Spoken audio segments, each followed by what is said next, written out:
20 दिसंबर का आगाज़ हो गया है बुध के दिन का, लेकिन बात करेंगे 19 दिसंबर मंगल के दिन की सूरत हाल क्या है। और ख़ास तौर पर मंगल से भी पीछे हम जाएंगे। 72 घंटे जो गुजरे 72 घंटे हैं उसमें लगता यूँ है कि मंजरनामा तब्दील हो रहा है और बाज़ाहिर ये लग रहा है कि हवाओं का रुख तब्दील हो रहा है। गो के ये हवाओं का रुख PTI के हक़ में तब्दील नहीं हो रहा, लेकिन सुपर लाडला सदा याफ्ता मुजरिम इश्तिहारी फरारी मफरूर भगोड़ा जिसको लाया गया लंदन प्लान के तहत, जिसके सामने पूरा हमारा निज़ाम लेटा हुआ था, तो अब थोड़ा सी निज़ाम ने जो है वो अपना रुख बदला है और उठने की कोशिश की है उस लाडले के सामने से।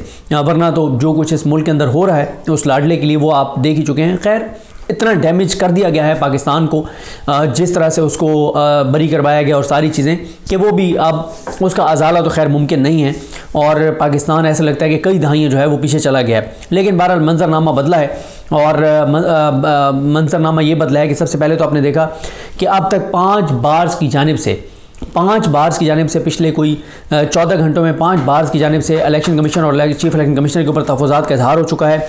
और उसमें सबसे पहले पाकिस्तान बार का आलमी आया, फिर सुप्रीम कोर्ट बार का आया, उसके बाद इन दो के बाद जो आया वो सिंध हाई कोर्ट बार का आया, पंजाब बार का आया, अब लाहौर बार का भी आ गया है।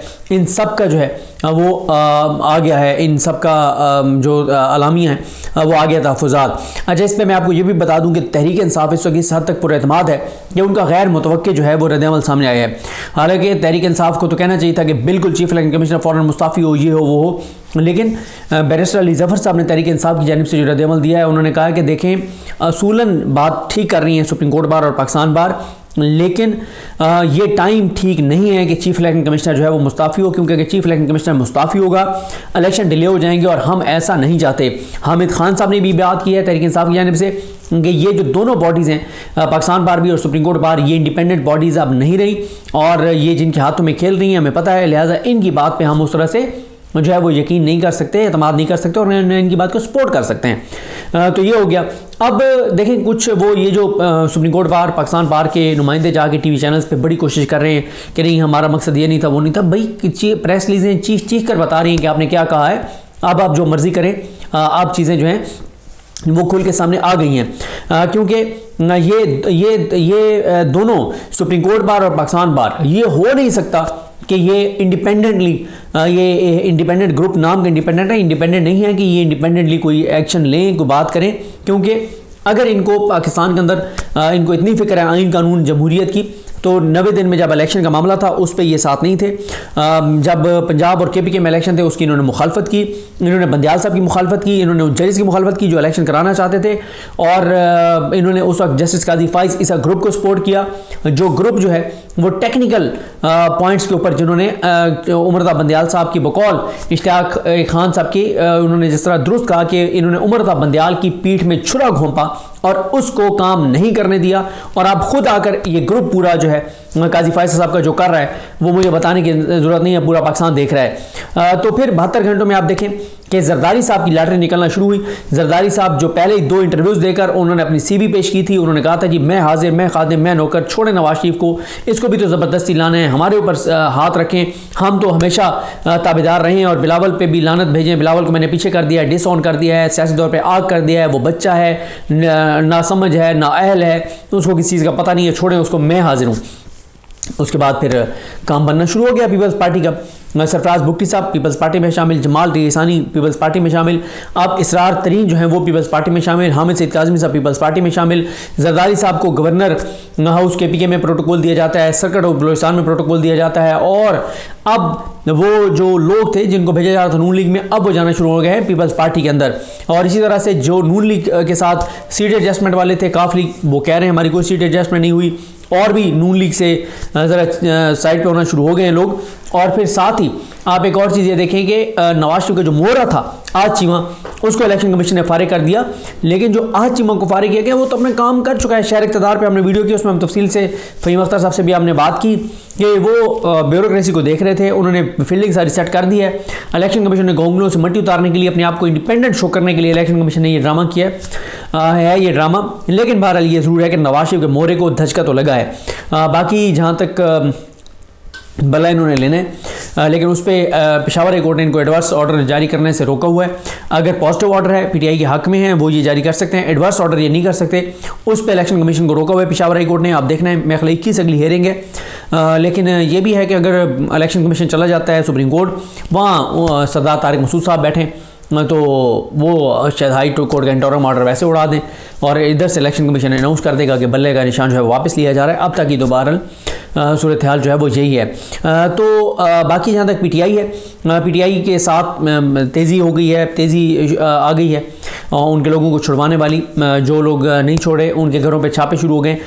कल उस्मान डार साहब की वालदा के साथ जो कुछ हुआ वो आपने देखा, और इंतहाई बेशर्मी, ढटाई, और मैं क्या लफ्ज़ इस्तेमाल करूँ, वो जो वहाँ का डीपीओ है जिस तरह कि उसने बयान जारी किया और उसने तस्दीक किया कि हाँ पुलिस गई थी, और ये बहुत बहुत बहुत बहुत जुल्म कर रहे हैं। पाकिस्तान के लोगों के दिलों में पुलिस की नफ़रत भर रहे हैं सिर्फ अपने ओहदों के लिए, शरीफ ख़ानदान से वफादारी के लिए। ये बड़ी ज़्यादती है। और ये हसन जो है डीपीओ इनकी मरीम नवाज़ ने तारीफ़ की हुई है, ये हसन वही है जिसने इमरान रियाज खान साहब को गिरफ़्तार किया था और फिर इमरान रियाज खान साहब को गायब किया, ये वही हसन है डीपीओ।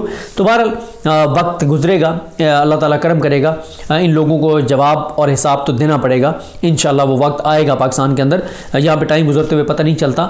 एक वक्त होता है कि आप किसी का नाम भी नहीं ले सकते, और फिर एक टाइम वो भी आता है कि जिनका नाम नहीं लिया जा सकता वो पाकिस्तान में रहने के काबिल नहीं रहते। तो ये वक्त बदलता है और वक्त बदलेगा इंशाल्लाह। वक्त की सबसे अच्छी बात यह है कि वक्त एक सा जो है वो नहीं रहता। और इसी तरह पीटीआई के वो समीउल्लाह चौधरी हैं बावलपुर से, उनके घर पे छापा मारा गया। फजल मौला जो हैं आई थिंक सवात से, उनको जो है वो गिरफ़्तार किया गया, और कुछ जो है वो वीडियो पैगाम जारी कर रहे हैं कि हम इलेक्शन नहीं लड़ेंगे। तो ये सारी जो है वो चीज़ें हैं। अब आ जाए ज़रा तहरीक इंसाफ ने अपने जो उनके जो इलेक्शन उनके टिकट पर लड़ना चाहते हैं उनके लिए तहरीक इंसाफ ने बड़ी इंपॉर्टेंट हदायत जो हैं वो जारी की हैं। तहरीक इंसाफ की जानिब से ये अज़हर मिशवानी साहब ने ट्वीट भी किया हुआ है इसको कि 8 फरवरी के इंतखाबात के टिकट्स अगले 2 हफ्तों में फ़ाइनल होंगे। अगर आप तहरीक इंसाफ का टिकट हासिल करना चाहते हैं तो मदरजा झैल नुकात पर अमल करें। नंबर 1, 22 दिसंबर कागजात नामजदगी जमा करवाने की आखिरी तारीख है। इससे पहले फॉर्म ECP से हासिल करें और किसी माहिर वकील की खिदमात हासिल करके कागजात जमा करवाएं। याद रहे कि कागजात हासिल करने या जमा करवाने या स्क्रूटनी के लिए आपका अपना जाना ज़रूरी नहीं है। नंबर 2, आप कौमी असम्बली का इलेक्शन किसी भी सूबे से लड़ सकते हैं, अलबत्ता सूबाई असम्बली के हल्के में हिस्सा लेने के लिए आपका इसी सूबे का वोटर होना लाजमी है। नंबर 3, आपके तजवीज़ कुनिंदा और तायद कुनिंदा सबसे आम है, उनका मुतलका हल्के का वोटर होना ज़रूरी है। इस सिलसिले में आप ECP से उनका वोटर सर्टिफिकेट हासिल कर सकते हैं। और सबसे अहम नुकता यह है कि जब तक आपके कागजात की स्क्रूटनी नहीं हो जाती, आपने हर सूरत अपने तजवीज़ कुनिंदा और तायद कुनिंदा की हिफाजत करनी है। अगर आपके हल्के के वकील हो तो सबसे ज़्यादा बेहतर है। नंबर 4, सिर्फ अपने नहीं अपने साथ वफादार और मजबूत कवरिंग कैंडिडेट्स के कागजात भी इंतहाई एहतियात से जमा करवाएं ताकि किसी शरारत की सूरत में बैकअप जो है वो मौजूद हो। नंबर 5, चूँकि टिकट जमा करवाने की आखिरी तारीख 11 जनवरी है, इसलिए कागजात नामजदगी हासिल और जमा करते वक्त आपको ये बताने की हरकत ज़रूरत नहीं कि आपने किस जमात के टिकट पर इलेक्शन लड़ना है। नंबर 6, एसेट्स और कर्ज, ट्रैवलिंग रिकॉर्ड, टैक्स रिकॉर्ड वगैरह इंतहाई एहतियात से चेक करके कागजात जमा करवाएं ताकि कोई कमी ना रहे। नंबर 7, अगर आपको अपने ऊपर होने वाले नामालूम केसेस या टैक्स नोटिस वगैरह का पता नहीं तो इस हवाले से मुतलका हाई कोर्ट्स में रिट करें और इस रिट की कॉपी अपने कागजात के साथ लगाएं और साथ लिखना है कि मेरी तमाम मालूमात के मुताबिक बेस्ट ऑफ माई नॉलेज मुझ पर ये फ़लाँ केसेस हैं। नोट आगे लिखा गया कि इलेक्शन के तरीक़ाकार के माहिरीन और हल्के के अच्छे और तगड़े वकला को अपनी टीम्स में लाजमी उसका अपनी टीम का जुज़ बनाएं। ये है तहरीक इंसाफ का, तहरीक इंसाफ की जानिब से जो हदायत जो हैं वो जारी की गई हैं। अब आ जाएं एक और मामला जो इन्हीं 72 घंटों में से जुड़ा हुआ है। स्टॉक एक्सचेंज में एकदम गिरावट आना जो है वो शुरू हो गई है। स्टॉक एक्सचेंज जो है वो 3,500 पॉइंट्स तकरीबन 2 दिन में गिर चुकी है। और कल जो स्टॉक एक्सचेंज गिरी है उसका मैं आपको बता दूं कि कितनी गिरी है। 2371 पॉइंट्स सिर्फ कल स्टॉक एक्सचेंज गिरी है एक दिन में, और इससे पहले स्टॉक एक्सचेंज की तारीख में जो सबसे ज़्यादा गिरी है वो 2375 पॉइंट्स गिरी है। यानी आप अंदाज़ा लगाएं कि कितनी बड़ी गिरावट आई है स्टॉक एक्सचेंज में। और इस पे जो कामरान खान साहब हैं उन्होंने जो ट्वीट्स किए हैं ये उसी चीज़ का आप तसलसल देख रहे हैं ना पिछले 72 घंटे का, ये बार काउंसिल्स के बयानात और सारे। तो कामरान खान साहब कहते हैं कि इलेक्शन के मुतवालों को मुबारक हो, सुप्रीम कोर्ट को मुबारक हो। जिस दिन से इलेक्शन 8 फरवरी को पत्थर पर लकीर साबित करने के लिए सुप्रीम कोर्ट के इक़दाम सामने आए हैं, PSX इंडेक्स की तो जान निकल गई। जुमे को सुप्रीम कोर्ट की कार्रवाइयाँ हुई, पीर को इंडेक्स 950 पॉइंट्स नीचे आया। आज अब तक 1690 पॉइंट्स गिर चुकी है। इलेक्शन, और ये 1690 उस वक्त था जब इमरान खान साहब ने ट्वीट किया था। टोटल जो है वो 2371 पॉइंट्स गिरी। इलेक्शन ऐलान के बाद 2 दिन में तकरीबन 2600 पॉइंट्स की गिरावट। खुदा के लिए गौर करें, ना अवाम को, ना मुईशत को, ना कारोबार को एक तरफा इलेक्शन झुरलू वगैरह में कोई दिलचस्पी है। अवाम थर थर काँप रहे हैं और कि पीडीएम हुकूमत जो है वापस आ रही है। तो अवाम इलेक्शन चाहती है, अवाम चाहती है इलेक्शन हो और अवाम अपने वोट का इस्तेमाल करे।